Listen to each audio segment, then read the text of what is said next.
Welcome back to another episode of the TNA podcast. Life is moving and grooving for all of us. Adrienne is on the precipice of a new adventure in her life. I know, a baby and then another new adventure. It's a lot in a small period of time, still wrestling with whether this is the best timing for everything. But energetically, it all feels aligned. You're listening to the TNA podcast. Totally not appropriate. We're your hosts, Taylor Sappington, a cosmic cartographer, medical astrologer, and herbalist decoding the intersection of soul, body, and belief. And Adrienne Irizarry, a psychoalchemist trained in East Asian medicine, vibrational healing, and the sacred science of your nervous system. Together, we blend ancient tools, clinical wisdom, and unapologetic truth-telling. From main events to metaphysics, tarot to tonics, karma to cancel culture, nothing is off limits and everything is on the table. This space is for the boldly curious, the ones who crave uncomfortable conversations, crave deeper insight, and are done pretending that they don't feel what they feel. So turn it up, tune in, and don't say we didn't warn you. Welcome to TNA. Can you just talk about that for a minute? Because I think people get confused. We live in a world and a day and age of bypassing. Yes. Where we make meaning out of everything. And everything, it's either out of alignment or in alignment. So when you say that it's aligned, it feels energetically aligned. What does that feel like for you? What does that mean? What does that feel like for me? In my system, it means that things flow. There might be a lot of work involved, but it doesn't feel hard. Yeah. So when we try to make shit happen, and I am so guilty of this. I used to be a make shit happen, get shit done kind of person. I still am, but I have recalibrated. Now it's if it is meant to happen, and I said this to my husband through this entire process. So we are getting ready to list our house and move, which is probably going to be an announcement for some of you, actually, those of you who know me. We have had this debate for many moons now and totally saw a place that would fit our needs. We just kind of sat with it. Okay. So not rush, no urgency. Nobody was pushing us into a decision. And I told really my husband, important. Yes, but that's the part of the alignment, right? In the past, I would have been oh, I really like it. We need to put an offer in right now. Impulsive. Yeah. And because the market's moving really fast, we don't have time. The market's a funny place right now, too. March 18th, 2026, the market is dicey right now. At least here in Florida, it is absolutely a buyer's market in the sense that we have a ton of inventory. Oh, see, we don't here. We have a ton of inventory, but everybody is still in Delulu land that's selling, right? They're in 2022 pricing as opposed to 2026 pricing with applicable rates. Look, I love my house. It's a 1967 M-block concrete home. When I think about Florida and everything that Florida has seen, I'm this bitch has seen some things and she is still here, right? So I feel very confident in my older home. To your point, before we hit record, we have absolutely been repairing boo-boos and removing bandages since we moved in. That part of it is a little tedious and arduous, time-consuming, financially consuming, and exhausting at times, right? But in Florida, this particular home, 4 years ago, was going for over $500,000, in the surrounding areas. Yeah. What the fuck? You know? So in Florida, we have a ton of inventory because everybody's still oh, highly desirable area. St. Pete was just named as best place to live again for 2026.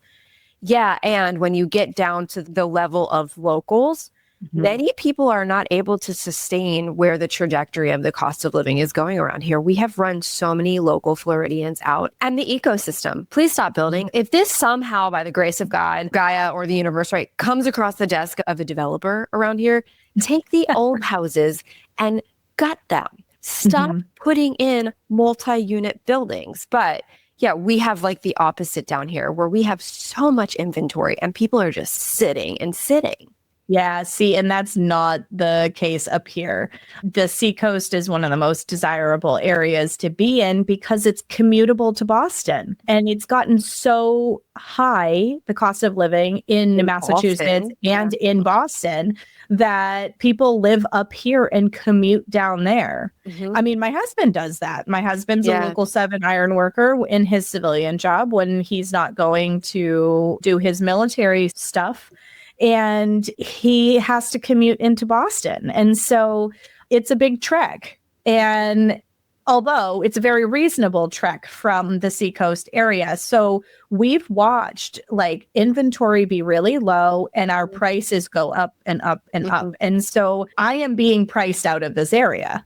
Yeah. And it was very affordable to live here when we originally bought almost a decade ago. Yeah. And we're going further inland and north because it's more cost effective and we'll have as many resources. And it puts me kind of still within the same radius of all of my clients that come to see me to the ones that come in person, because I do so much telehealth that it really overall doesn't matter. But for those people that do come see me, I took that into really high consideration. And so coming back to this alignment question, that was part of it, is like, okay, so does this feel good in terms of the distance that it makes me for the people in the surrounding area that do see me in person? What does this open the door for? So this move will actually put me within 20 minutes of my best friend who has a little boy who is 6 weeks younger than my son.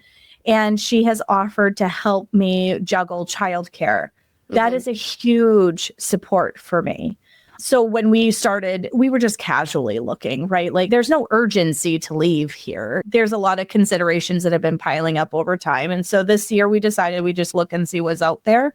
And this particular house is really commuter friendly. It is really close to my girlfriend. Like it literally checked every single one of the boxes without being forced. It just appeared. And we went and we looked at it and it checks the boxes of our current needs. It makes it so that if my parents decided that they needed to sell their house and be closer for medical reasons and all kinds of things, because my parents live quite a ways from me right now, we could convert part of the house so that they could have their own space.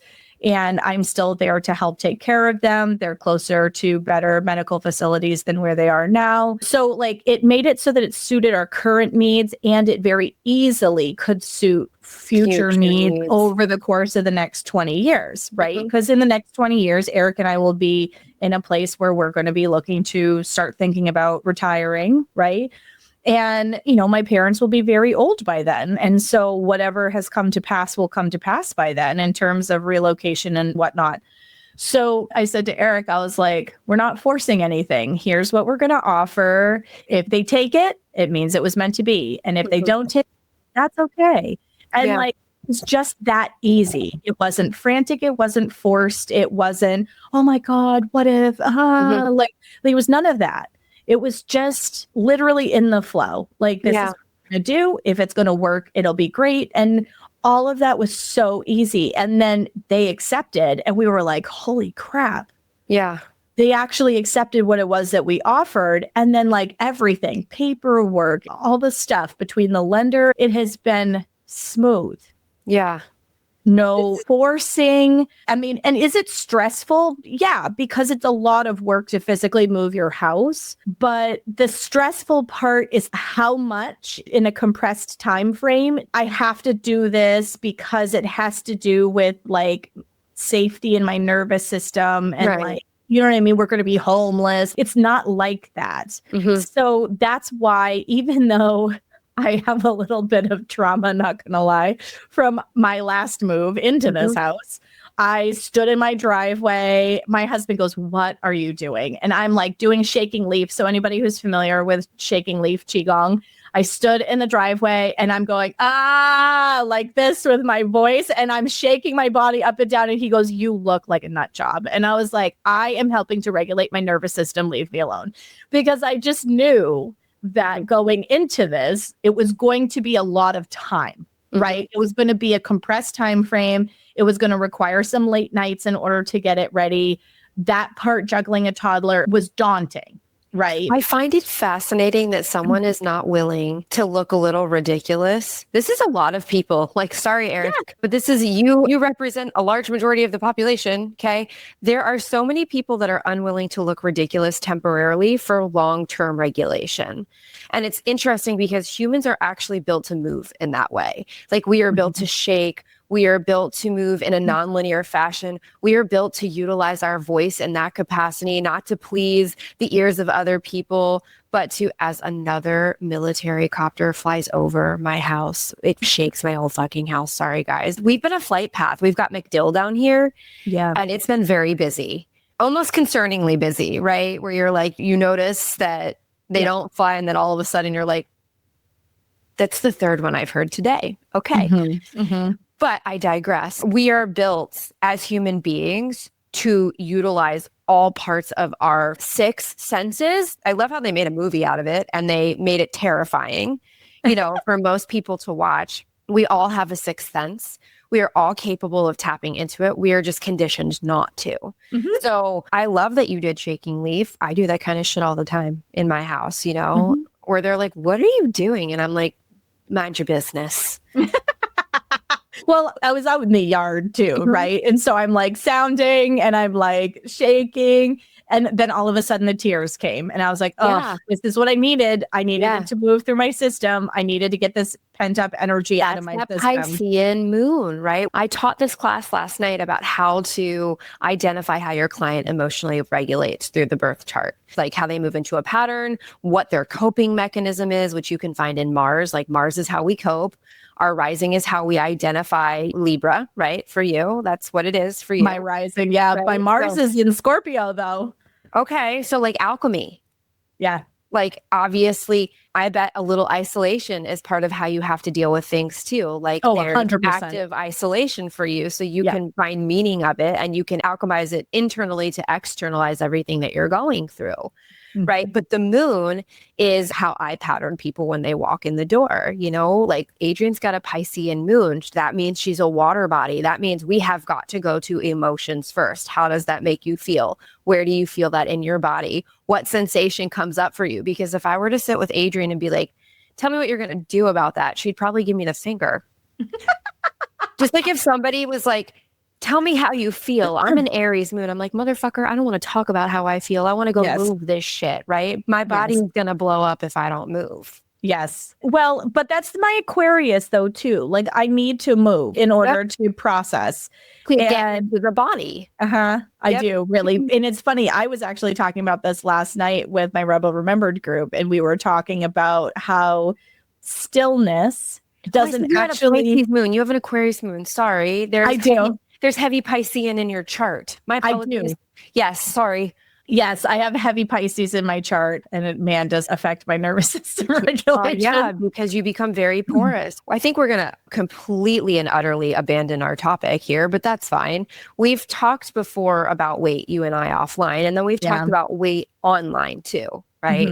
And I think what gets lost in conversation for a lot of people is weight is very rarely calories in, calories out. Weight is very rarely hydration in, hydration out.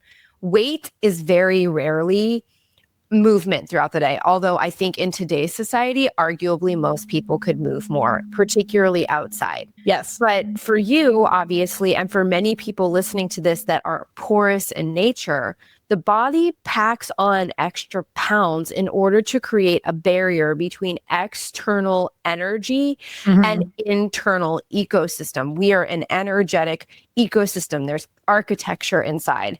And the weight sits as a barrier in between, because when energy meets that weight, it's instead of like a direct reverberation, there we go, Taylor, into the internal ecosystem, it has to pass through the layers that have been placed in between.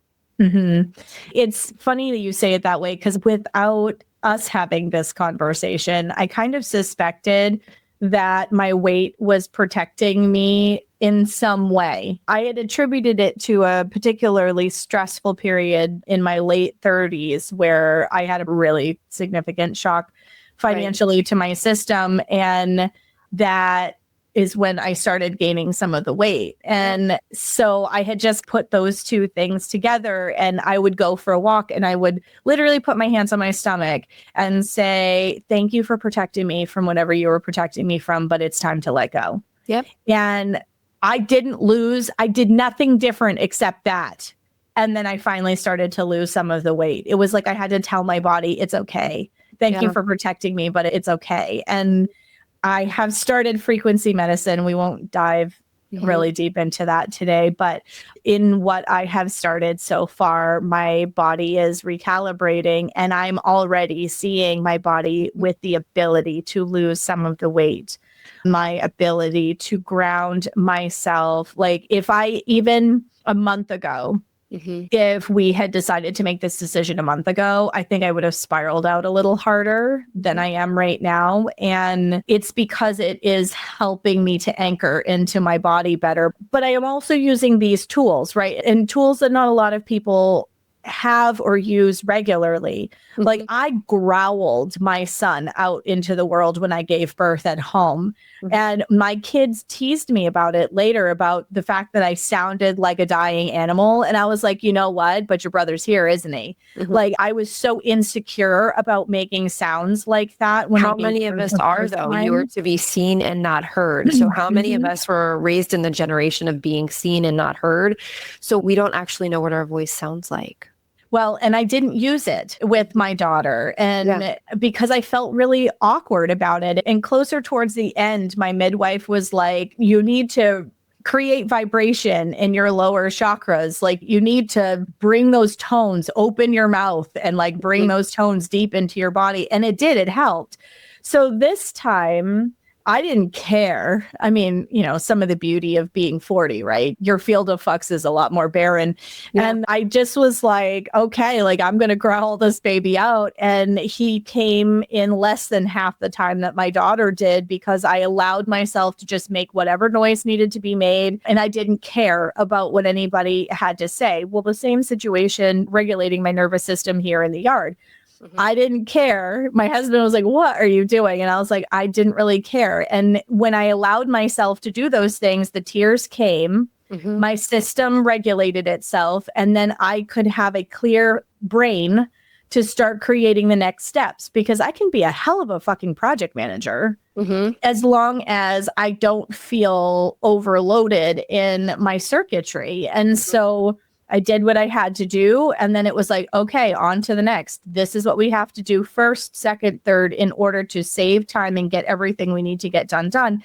And we made it. Yeah. But like, I mean, it's not that it wasn't a lot. My physical body is tired. My brain is tired because, we pulled a little bit longer days. And usually I'm in bed by 10 o'clock. And that was not the case here. But we did it. And now it's just a matter of maintaining it. And that can be done. That's okay. That's not hard, right? Like, so sometimes we take on these big things in our life and, you know, we build them up to be something in our head. But if we regulate our nervous system and check in with this thing, this vessel that we live in, and say, does this feel good to me? Does this not feel good to me? And if it doesn't feel good to me, what can I do about it?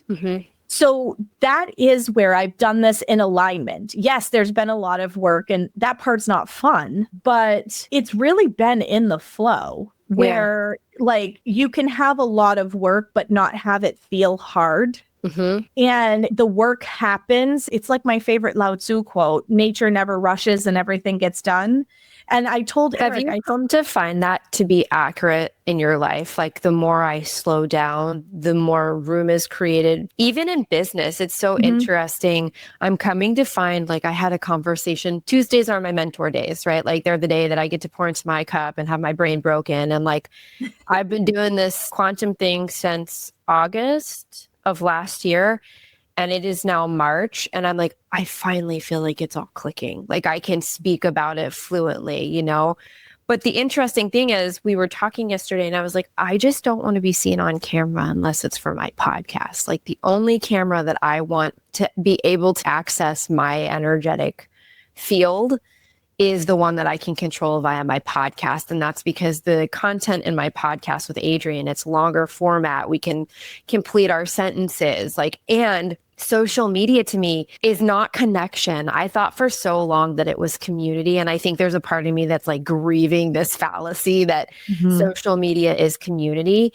But every time I open the app, writing is one thing. I can write my little heart out. I love to write. Like, we're in a good writing group. But every time I open the app, I think to myself, there are 1,000 hands trying to grab at my attention. And each one of those hands carries a frequency. And most of the frequency that's carried on the tip of those fingers is guilt, shame, fear, right? Catastrophe, like all of the what we would call non-beneficial spirits in quantum. Like, you've got somebody trying to captivate your attention, and most of what captivates your attention jars your nervous system. And I don't think until you get to the point in your life, this is a personal opinion, that until you understand regulation in your own ecosystem, you start to see these things for what they are. And the idea of like turning my camera around and being like, hey, and welcome you in. Don't get me wrong. I want to connect with people. I just don't want to do it that way. Like, I'd rather get on a call with somebody and pour into them. Like, let me welcome you into my world and show you what this is capable of doing for you versus let me make you a 90-second reel and try to water down 15 years of understanding in this body and in this world into something that's going to capture your attention for 3 seconds. Yes, that is the hardest thing for me. It's like, how do I distill this concept that is already foreign to somebody into something that is going to catch their attention? Because I have teenagers that are like, well, just do a TikTok, mom.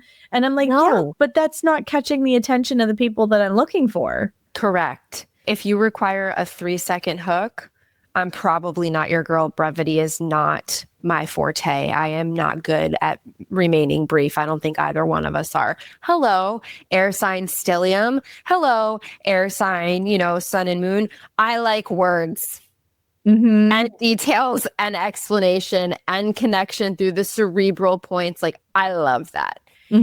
So you were talking about regulating, and I'm like, there's so many elements of regulation in my life now that are really coming online where I'm like, yeah, I can't do that. It's like choosing to have like, what's a Pat's Blue Ribbon? That's like a beer that, Yes. versus like the top shelf, like Instagram. I'm like, it's like PBR. Great. Like, that's the kind of attention you're getting. The PBR, like the discount. And no, thank you. But no, thank you. And that's coming from a place of understanding how dysregulating that world can be. Yes. And having the courage to do what you need to do for you is hard for a lot of people. It's really hard for a lot of us because of what Taylor said earlier about not being heard, being seen and not heard, that aspect of things. Like, I used to really have a hard time to advocate for myself. I used to have a hard time to have my voice heard. Hell, when I started recording my podcast on a weekly basis, I literally lost my voice. Like, it just disappeared because I energetically have had such a hang up around this particular topic. And so this move situation has actually been really empowering for me, overwhelming just because there's a lot of moving parts, but has really been empowering for me in a lot of ways because I just looked at my husband and I'm like, this doesn't feel good to me. Or no, like, we're not going to get pushed. We're not going to get rushed. Like, you're embodying your solar return. I was thinking about that and I was going to say that to you. So Taylor did a beautiful solar return for me. And one of the aspects in it was looking at home. Like, are you going to make your home or are you going to relocate? This is actually like a theme for me this year. So this is something that felt in alignment to do right now, even though like my head says things like, the world is a dumpster fire. Look at the economy. It always has been, look though. At that. Like, so like the cerebral part of me is like, I don't know about protecting this. you. It's doing exactly what it's supposed to do. But in my nervous system, it's like, I am the person that I can clean house with the best of them, but I have to be in the right mood. Because otherwise I get too sentimental and I can't let go of things. So for me to say this, like I am a hermit. Anybody familiar with human design? I'm a 6'2". I am a hermit hard. And I could just sequester myself in a room for days and not talk to a soul and be happy as a clam, as antisocial as that sounds. But I think it has to do with this very porous, energetic nature that I have. But anyway, I said to my husband, I was like, for me to say it feels aligned to move right now, this is the time to do it. Yeah. Because otherwise I will fight you and it's not going to feel good in my system to do it. And so some of it comes from the information that I had in my solar return. If you haven't gotten one from Taylor, please do it. But it helps you to see what is in alignment for you. And this decision still wasn't made from this is part of my solar return this year.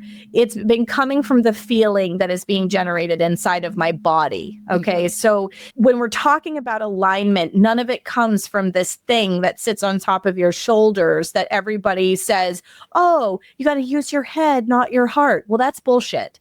Yeah. If you use your heart, it will never lie to you. Sometimes it might not make you the most popular person in the room. Correct. Because what is right for you might not be right for everyone around you or what they think you should do. But it does not mean that it is not right. Right. So we were talking about perfectionism in my Rebel Remembered group last night.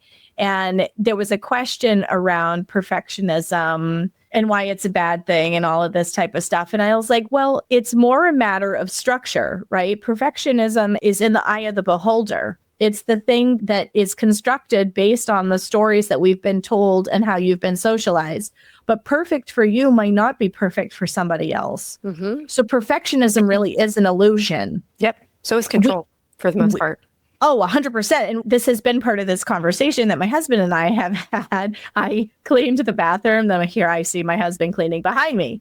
And I was like, I just cleaned the bathroom. He goes, you did? And I'm like, oh, if we didn't have a timeline to meet right now, I might sock you, sir. Yeah. But it's because it was clean. However, my husband's version of clean in his head is different. Far exceeds what mere mortals can reach. Yeah. And I appreciate his attention to detail. However, it doesn't feel good when he makes it sound like I've done nothing. Yeah. Right. So this has also been a little bit of the stress of cleaning this place is like, you'll go and you'll do like this whole big thing. You'll spend like hours in it. And then he'll find like the one dust kitty or like, are you sure that you did this room? And I'm just like, oh, so he used to do that with when the kids were young too. And it stressed me out. So now I delegate household cleaning to all of the humans that live here. But the point is that it has to do with perfectionism being a construct. Yeah. Okay. It's the same thing. Like this whole reality is a construct. Yes. We are in the Matrix. Literally, you're a Sims character. I don't know how else to put it. And you either have the light is on and everyone's home, or there's the light is on and no one's home. It's interesting. And that comes down to soul presence.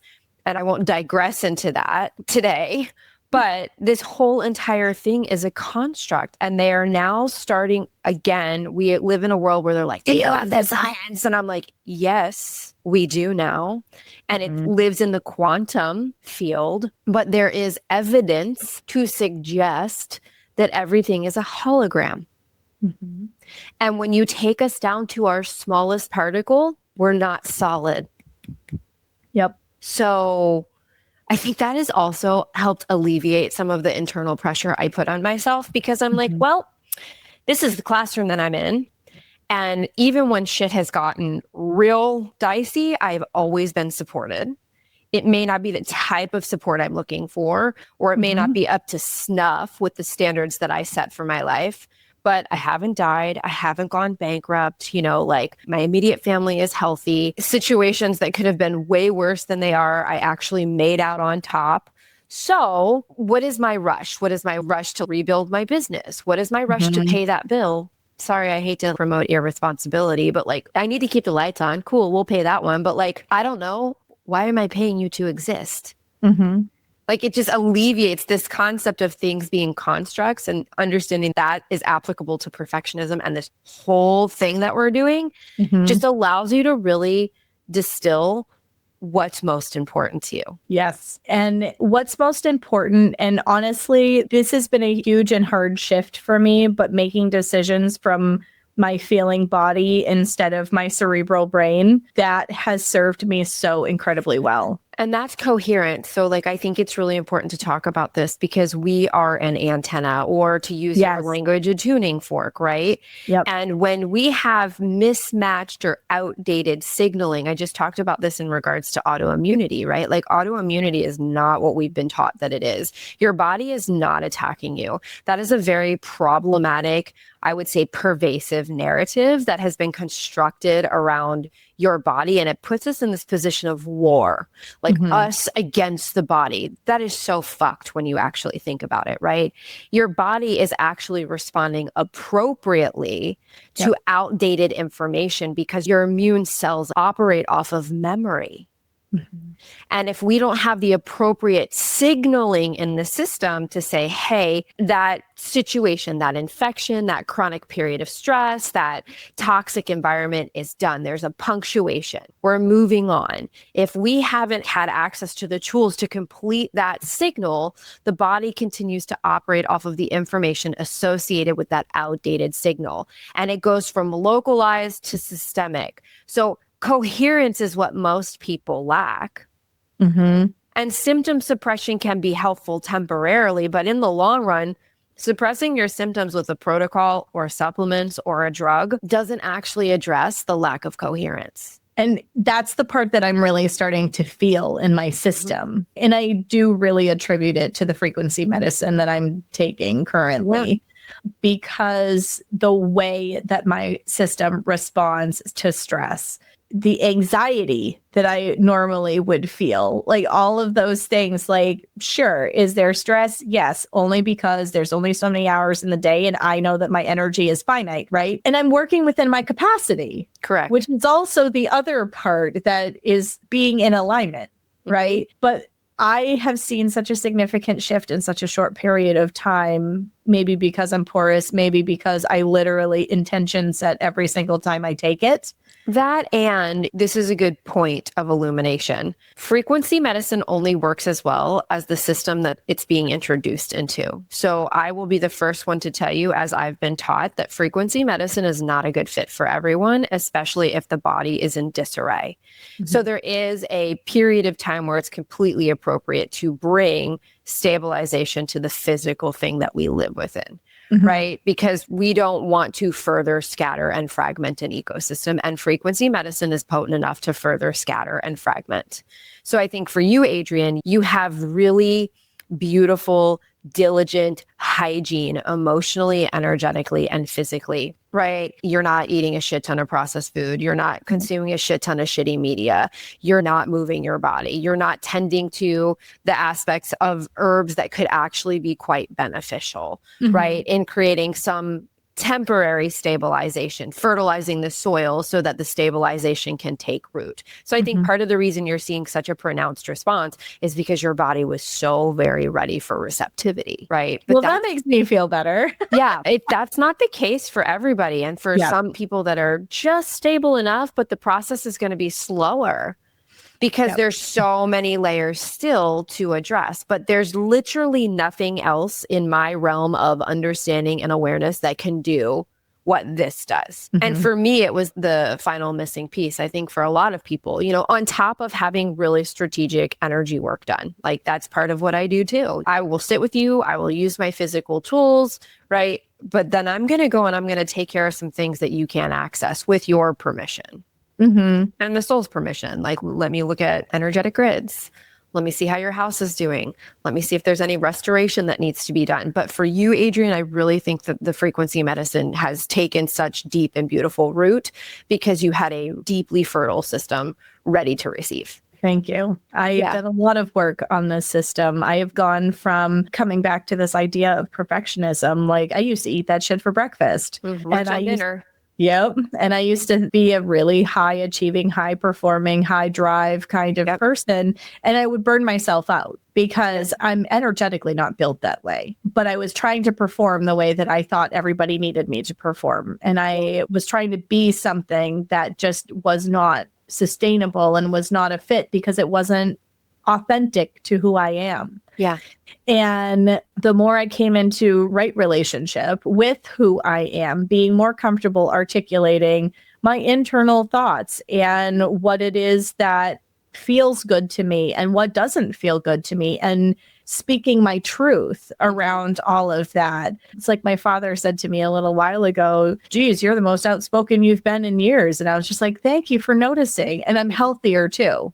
Yeah. So all of these little things, standing in your truth and being able to articulate your truth, they're hard and they feel weird at first, and it'll come out of your mouth and then you'll feel like kind of insecure about it. Like, oh, what is the backlash going to be? But the more you do it, the better you get at it. Mm-hmm. And it really has served me well in terms of being somebody who has endometriosis and an autoimmune condition. Like, I have been pretty asymptomatic since I have stepped into my truth and articulating my truth and not feeling like I need to perform in a way that either makes other people comfortable, because God, my Libra rising, I was always the peacemaking diplomat in any situation. Yeah. And I can dance monkey like that now if I have to, but I care less about whether what I have to say makes somebody comfortable or uncomfortable. And I just say what needs to be said. I do it with tact. I do it with love and with care, but I still speak the truth rather than trying to make it palatable for other people. And that has changed a lot of how my system has shown up. I've spent years living in alignment with traditional Chinese medicine lifestyle. And that has brought a great deal. Now, granted, I try to put Eastern philosophy into Western culture, right? So like, I still have the pressures of Western culture. I still am a mom taxi that has to take my kids everywhere. This is part of why this move is so appealing, because we don't have to spend as much time in our house. We can spend it living our life and doing the things. But, you know, I'm definitely at that mom bus stage. And like, my husband does a ton of the shuttling, especially now that I've got the little guy. But being able to listen to my nervous system and be like, does this feel good to me and does this not? And then be able to verbalize that and articulate it. Even with the stressors and pressures of modern day life, I show up very differently. I don't stress the same way. And then adding frequency medicine on top of it, the chatter in my head has changed dramatically. Because there's containment in the mental field. Oh my God, it's so nice.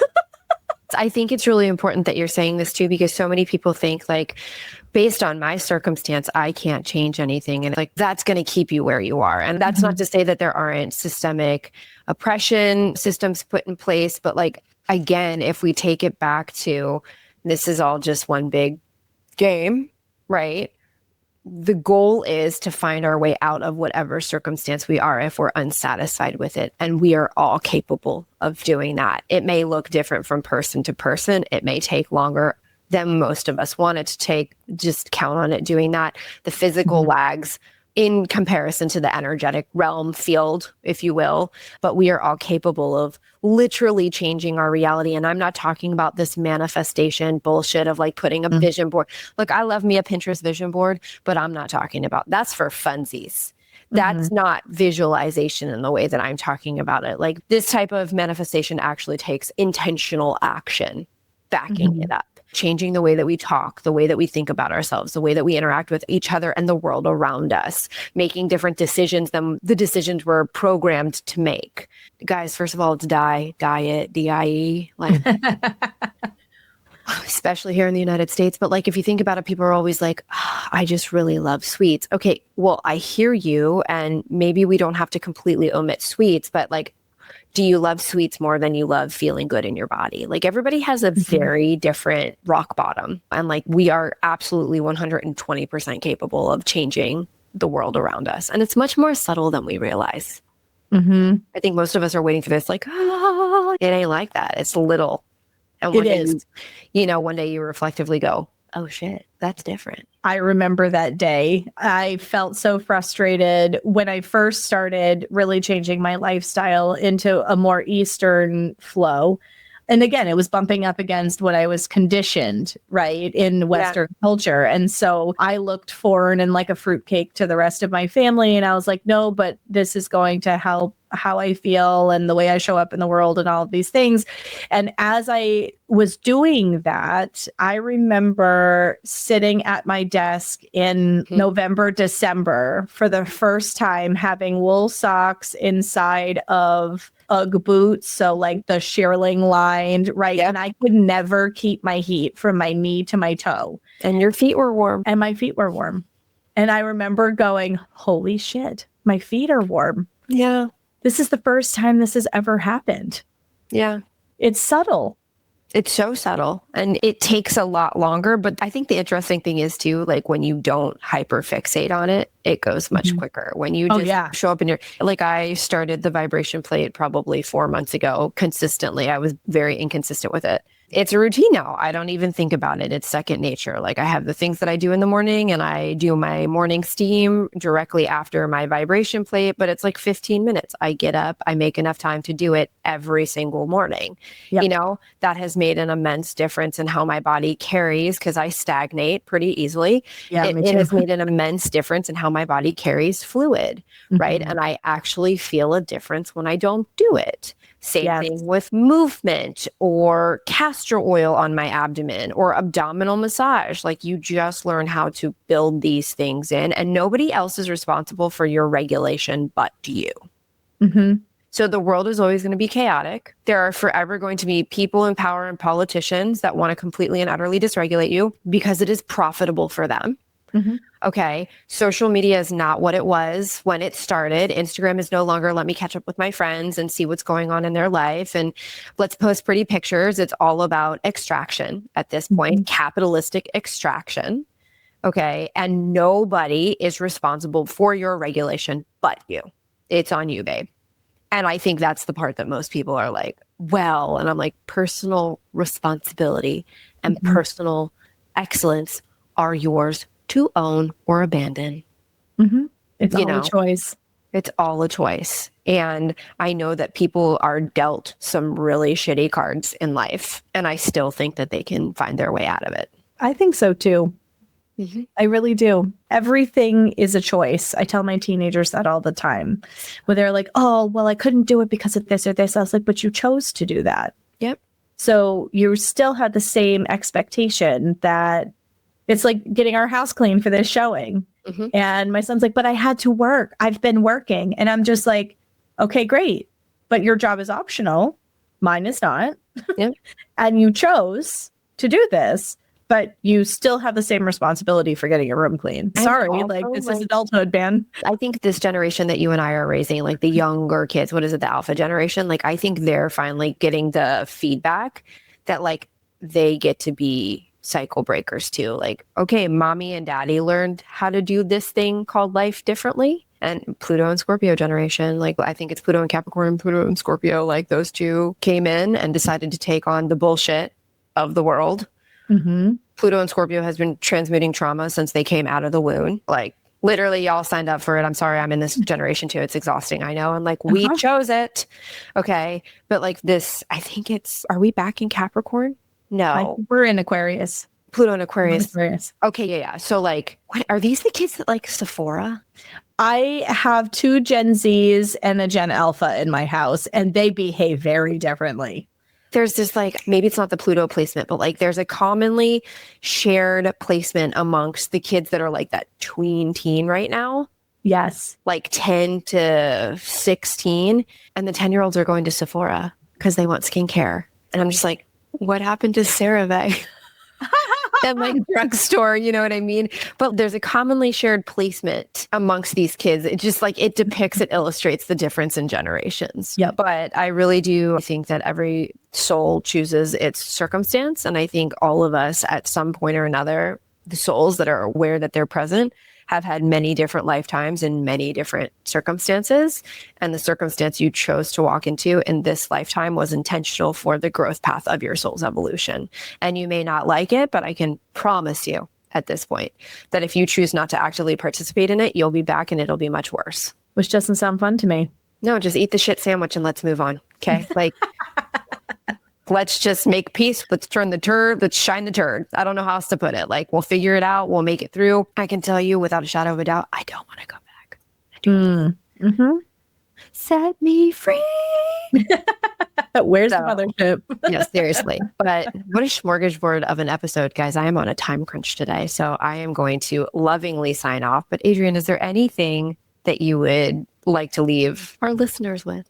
I would say that I think that one of the best ways that you can serve yourself is to take a few minutes when you first wake up in the morning, put your hands over your heart and ask your body how you feel today. And not answer from the head, but really from your body. And that takes practice. But that's the first step in terms of really getting familiar and reconnecting with your essence self. And your voice, your authentic voice, not the voice of your mom or your dad or your auntie or your grandma or your best friend, your voice. Yes. And then you also going into your environment, depending on how energetically sensitive you are, you can tell what is yours and what's not. And that level of discernment is the beginning to being able to do things in an aligned way. Notice I didn't use the word manifestation or anything like that in what I said. It's all about your body and literally the frequency of your field, knowing what resonates in a coherent way with your system and what makes you bristle. Like, it's no different than when you meet a person and that initial feeling that you get is, oh, I don't know how I feel about this person because of their energy, right? It bumps up against your field and you get a feeling before you actually know anything. Not a judgment from your head, but how you feel when you enter a space with somebody, right? That's the kind of thing I'm talking about. So if you can start practicing getting clear on how you feel in this vessel, it will help to guide everything else that you do. Yeah. Amen to that. All right. On that note, guys, subscribe, like, share. Subscribe. I would love to figure out a way to do like an interactive, almost like an ask, tell, confess, or like your weirdest health experiences, and we read them on the podcast.